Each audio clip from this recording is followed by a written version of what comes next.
Merci beaucoup de m'avoir invité à parler sur les controverses sur le repérage et la fragilité.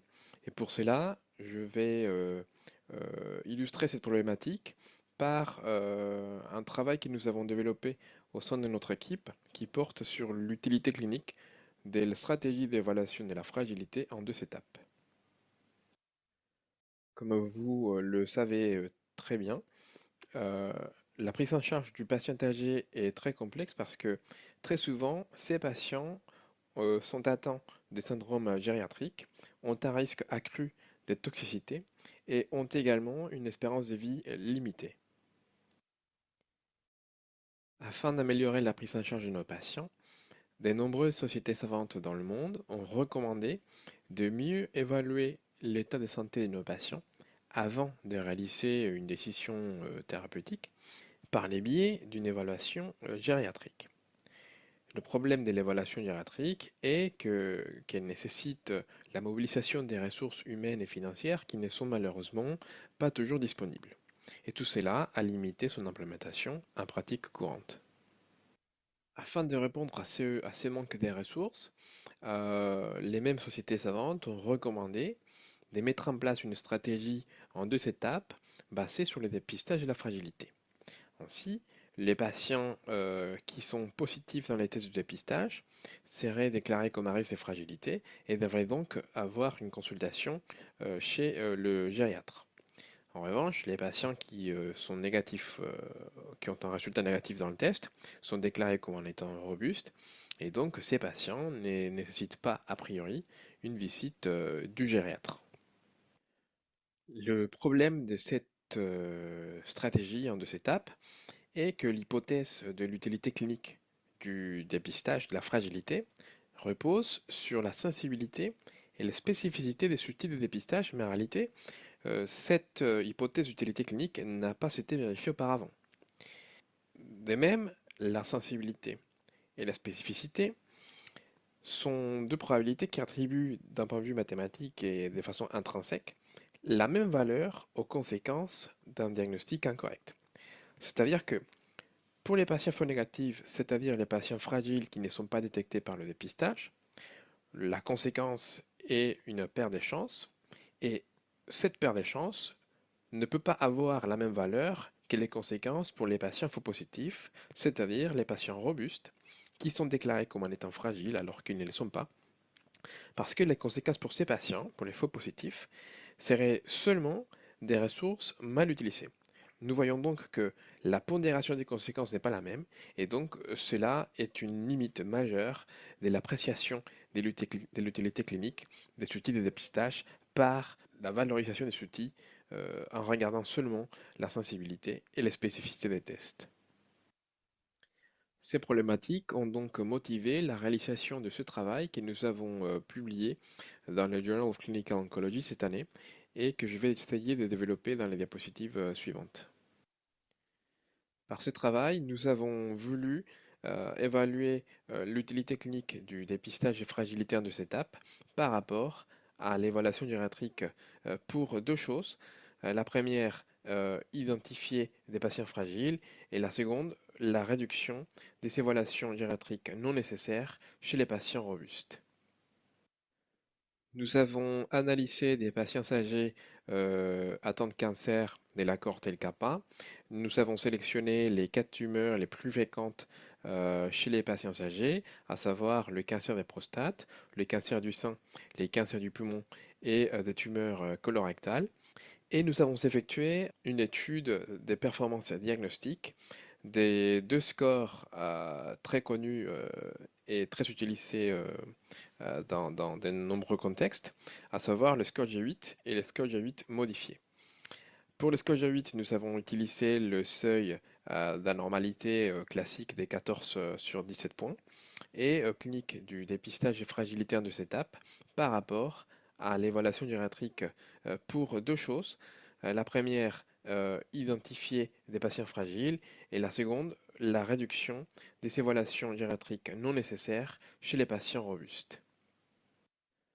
Nous avons analysé des patients âgés atteint de cancer de la cohorte LK1. Nous avons sélectionné les 4 tumeurs les plus fréquentes chez les patients âgés, à savoir le cancer des prostates, le cancer du sein, les cancers du poumon et des tumeurs colorectales.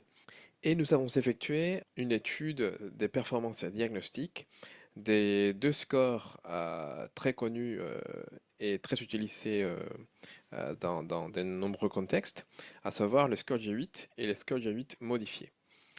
Pour le score G8, nous avons utilisé le seuil d'anormalité classique des 14 sur 17 points, et pour le score G8 modifié de 6 sur 35 points.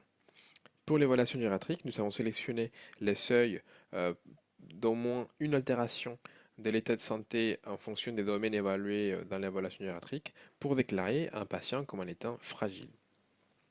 Nous avons donc calculé des mesures des performances diagnostiques comme la sensibilité, les spécificités et les valeurs prédictives positives et négatives. Et nous avons adopté une autre stratégie d'analyse qui s'appelle analyse par courbe de décision, que je vais détailler dans les diapositives suivantes. De même, nous avons réalisé des analyses de sensibilité concernant les types de tumeurs, les groupes d'âge, le stade clinique. Nous avons utilisé d'autres définitions pour déclarer un patient comme en étant fragile, et nous avons calculé les mêmes performances et les mêmes paramètres de l'analyse par courbe de décision sur des données publiées d'autres scores des fragilités qui ont été publiés et validés dans la littérature. Pour l'analyse par courbe de décision, il faut savoir que en sciences économiques, l'utilité est définie comme la différence entre les gains et les pertes. Et donc, une adaptation de cette approche des sciences économiques a été réalisée par Andrew Vickers depuis 2006 et a été de plus en plus développée jusqu'en 2016, qui a commencé à être adopté dans les recommandations d'évaluation des tests diagnostiques. Et donc, quand nous adaptons cette stratégie dans les domaines des tests diagnostiques, nous pouvons comprendre l'utilité comme un autre paramètre qui s'appelle bénéfice net, qui est la différence entre le fait de réaliser un diagnostic correct et de réaliser un diagnostic incorrect. Mais comme j'avais dit tout à l'heure, les conséquences pour les patients qui ont un diagnostic incorrect ne sont pas les mêmes. Et donc, puisque les conséquences ne sont pas les mêmes en fonction de si un patient est un faux positif ou un faux négatif, cela nécessite d'être introduit dans cette différence. Et donc, pour que nous puissions introduire la pondération des différences des conséquences, nous allons utiliser des probabilités qui vont définir un taux d'échange. D'accord? Les probabilités, on peut les définir de différentes façons, mais pour simplifier la définition du taux d'échange, on peut définir ce taux d'échange comme la valeur que nous donnons aux patients fragiles par rapport aux patients robustes. Par cette même stratégie d'analyse, nous pouvons calculer la réduction d'interventions non nécessaires, dans l'occurrence la réduction des évaluations gériatriques non nécessaires chez les patients robustes, et nous pouvons également calculer le compromis du test des références, c'est-à-dire le nombre des patients à tester pour que les stratégies des références soient rentables. Nous avons donc identifié 2168 patients de la cohorte LK1 qui étaient candidats pour notre étude, mais après avoir exclu des patients qui avaient des données manquantes empêchant le calcul des performances diagnostiques du test de dépistage et de l'évaluation gériatrique, nous avons analysé 1648 patients. Dans notre population d'études, l'âge médian était d'environ 81 ans. 49% de nos patients étaient atteints d'un cancer du sein. 65% étaient des femmes et plus un tiers avaient un stade métastatique au moment de l'évaluation gériatrique, et la prévalence de fragilité en fonction de la définition de l'évaluation gériatrique était plutôt élevée, de l'ordre des 87%. En ce qui concerne les performances diagnostiques du test dépistage, nous voyons que pour le score G8 et pour le score G8 modifié, les valeurs obtenues pour la sensibilité, les spécificités et les valeurs prédictives sont très proches des valeurs qui ont été observées lors des études des développements et des validations d'essais de ce type. Et nous voyons dans cette première section les résultats de l'analyse par courbe de décision. Et donc, nous voyons ici un rapport des cotes. Ce rapport des cotes signifie que qu'un patient fragile vaut 2 fois plus qu'un patient robuste. Et dans la deuxième section, nous voyons un rapport des cotes qui représente l'effet que nous considérons qu'un patient fragile vaut la même chose qu'un patient robuste. Bien sûr, cela n'est pas vrai, mais comme j'avais dit au début de la présentation, c'est l'hypothèse intrinsèque ou l'hypothèse sous-jacente lorsque nous évaluons l'utilité clinique des tests par la sensibilité et les spécificités. Donc nous voyons ici que le bénéfice des détections des patients fragiles est plus élevé pour l'évaluation gériatrique, d'accord? Peu importe la valeur que nous donnons aux patients fragiles par rapport aux patients robustes, d'accord? Et finalement, quand nous calculons les nombres des patients, pardon, les nombres d'évaluations gériatriques non nécessaires à éviter, nous avons retrouvé des chiffres négatifs. Et donc les chiffres négatifs représentent le fait que nous n'arrivons pas à diminuer les nombres d'évaluations gériatriques non nécessaires, et de plus, ce chiffre négatif représente le nombre de patients fragiles qui vont être ratés si nous utilisons le dépistage pour les identifier. D'accord?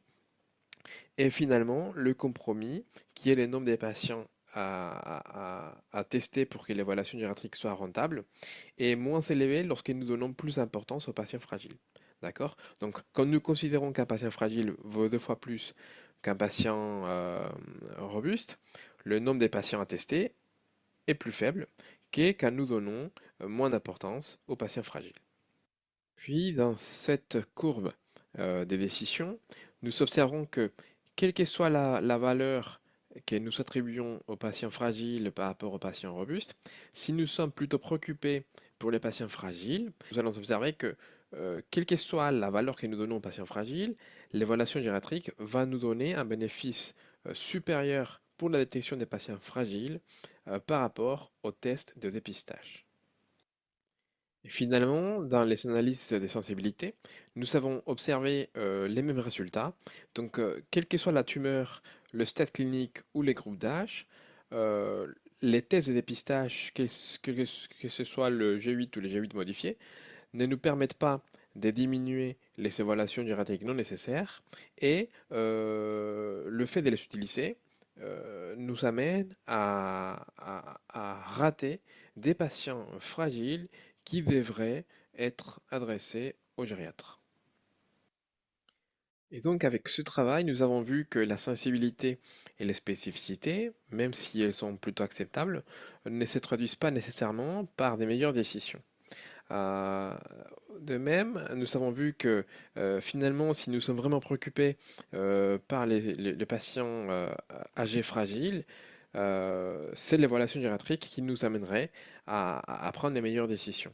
Et finalement, puisque la prévalence des patients fragiles est plutôt très élevée, euh, une procédure de diagnostic direct comme l'évaluation gériatrique sans passer par un dépistage serait la stratégie la plus appropriée dans ces contextes.